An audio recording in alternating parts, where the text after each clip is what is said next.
We all store these memories of how we touch things. It's not just a visual thing, it's more of a tactile understanding. I think textiles have that power.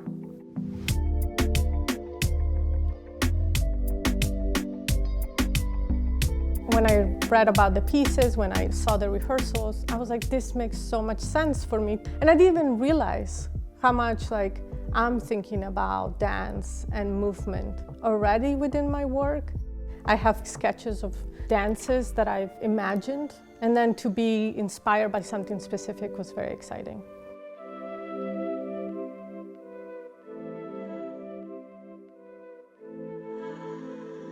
In Carmen, for example, there was this moment in which the two women come together and embrace.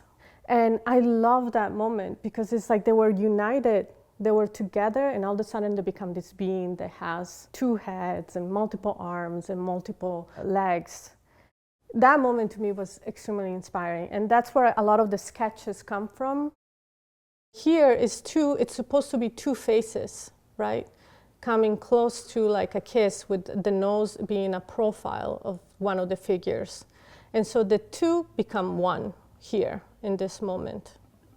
Some of the flowers that I have coming around them, it was more of the movement of the skirts from Broken Wings when they come around and they're like swirling. It was such a beautiful movement of the textile itself, activated by the body. I want to recreate that kind of movement and then transform it into a flower, that will be moving around the piece. My parents were very supportive of my love for art. They took me to museums as a young child, and I found a language that I could understand there.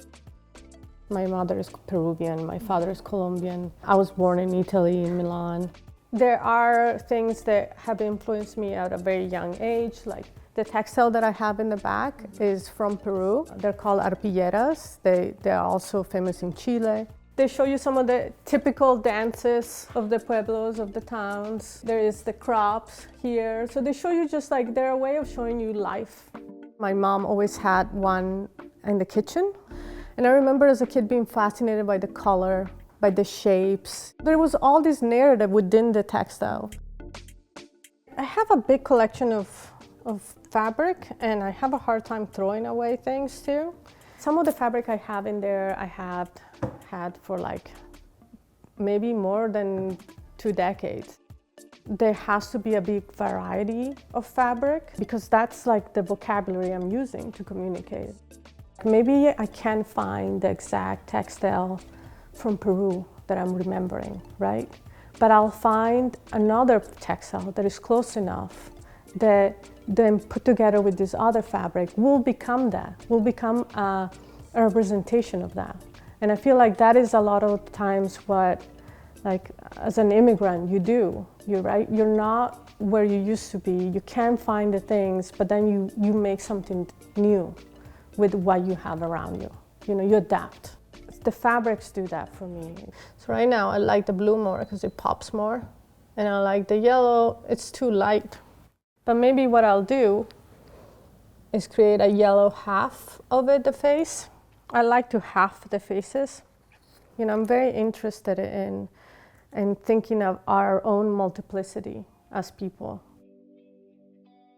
This is a very small version. It's going to be giant. Now it's all pieced together with fabrics that are going to be appliqued on like this, layered together. And I know instead, when it comes to that large scale, it will be mostly painted. So we're going to paint a lot of this texture and patterns. So all these colors, part of it is that they clash. I love that. And I want to see that be this impactful, loud, colorful moment when you come in. And to be framed in that space, the context itself. I love taking these works out of the white cube of the art gallery. And so bringing it to the opera, we're bringing it to a space that is real, that the people go and do something. I'm super excited to see it, to experience it, because that's what it becomes more of an experience.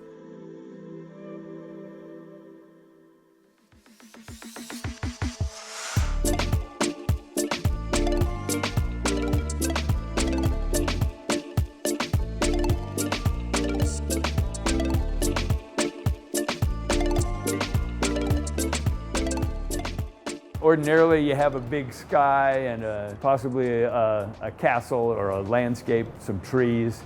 This is kind of a fun one for us because it's just radically different than most classic scenery.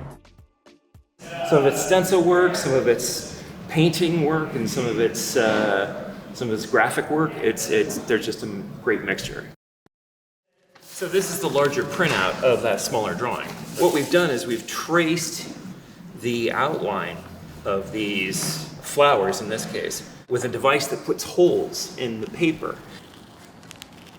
So once we are happy with the amount of information we put across here, then we can take that and transfer it to the muslin that we're painting on with a little bag full of charcoal.